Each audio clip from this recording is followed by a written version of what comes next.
Assalamualaikum, nama saya Rizkia Sakaradini. Nama saya Astiara Mutiaulia. Nama saya Anggreni. Nama saya Luna Malika.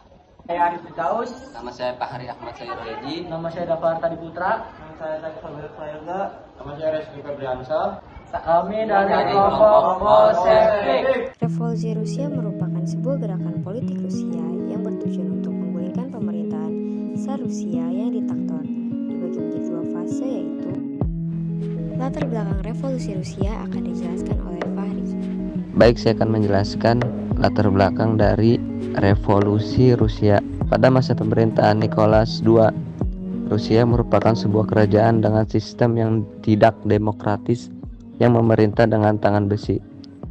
Corak pemerintahan Tsar pada Nicholas II diantaranya melibatkan penindasan terhadap kebebasan sipil, kebebasan intelektual, dan hak asasi manusia.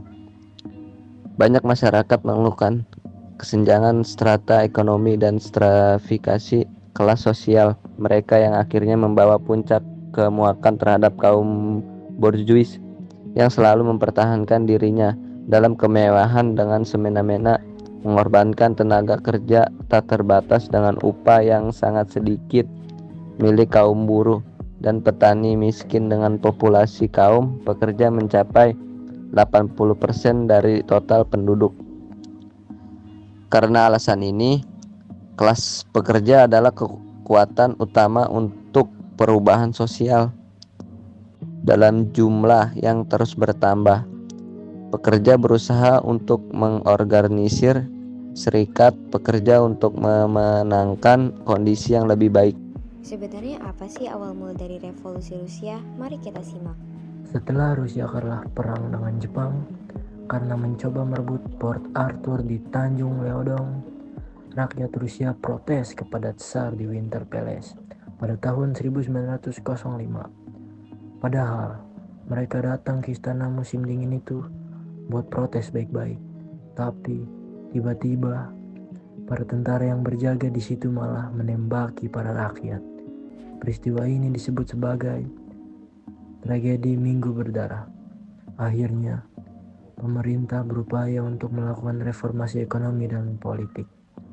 Tapi, itu pun dilakukannya dengan gak niat.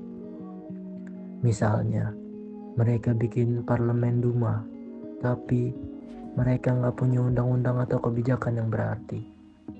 Upaya reformasinya nggak jalan. Pada tahun 1914, Rusia malah ikut Perang Dunia Pertama.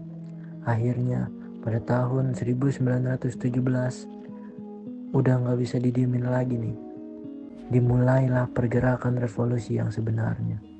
Peristiwa revolusi Rusia ini terjadi sampai 2 kali di tahun yang sama, pada bulan Februari dan Oktober. Revolusi Rusia tahun 1917 dilakukan oleh masyarakat golongan Bolshevik yang pada Februari membentuk partai politik yang terdiri atas para buruh. Mereka lah yang mendorong Tsar Nicholas II jatuh. Setelah Tsar jatuh, kepemimpinan diambil oleh Alexander Kerensky dari Partai Sosial Demokrat yang menaungi Bolshevik. Tapi pemerintahannya dinilai kurang baik. Ketika Vladimir Lenin telah kembali ke Rusia setelah menuntut ilmu, beliau melakukan percobaan kudeta kepemimpinan. Akhirnya Alexander Kerensky turun dan Vladimir Lenin bersama dengan Bolshevik yang dipimpinnya naik ke permukaan. Karena Bolshevik dulu juga menganut paham komunisme dan sosialisme, akhirnya Rusia pasca revolusi berkembang menjadi negara komunis. Oke, selanjutnya ada tokoh-tokoh yang berpengaruh pada revolusi Rusia. Yang pertama ada Nicholas II, kaisar terakhir dari dinasti Romanov yang berkuasa antara tahun 1894 sampai 1917 sebelum kekaisaran Rusia runtuh. Yang kedua ada Alexander Kerensky. Ia adalah Perdana Menteri kedua pemerintahan sementara Rusia pasca revolusi Februari 1917. Lalu yang ketiga ada Vladimir Lenin yang memiliki nama asli Vladimir Ilyich Ulyanov, pemimpin partai Bolshevik, revolusioner komunis, politikus, dan penggagas teori politik Rusia. Lalu yang terakhir adalah Leon Trotsky yang memiliki nama asli Lev Davidovich Bronstein. Ia adalah revolusioner Soviet dan ahli teori Marxis yang memimpin revolusi Oktober 1917 bersama dengan Lenin. Selanjutnya kita bakal ngejelasin apa aja sih dampak-dampak yang terjadi pada revolusi Rusia. Dalam buku Tes Rusia Revolution 1994 karya Sheila Fitzpatrick, revolusi Rusia berdampak pada meluas paham komunisme di dunia, keberhasilan Lenin dan Bolshevik, berdirinya negara komunis menjadi inspirasi bergerakan revolusi negara-negara terjajah lainnya. Revolusi Rusia menyebabkan berkembangnya ideologi komunis dan sosialis di Indonesia. Pada awal abad ke-20 Masehi, beberapa tokoh syariat Islam mengaut paham komunis seperti Semyon, Alimin, dan Darsono. Hal tersebut menyebabkan pecahnya syariat Islam menjadi dua, yaitu si putih dan si merah.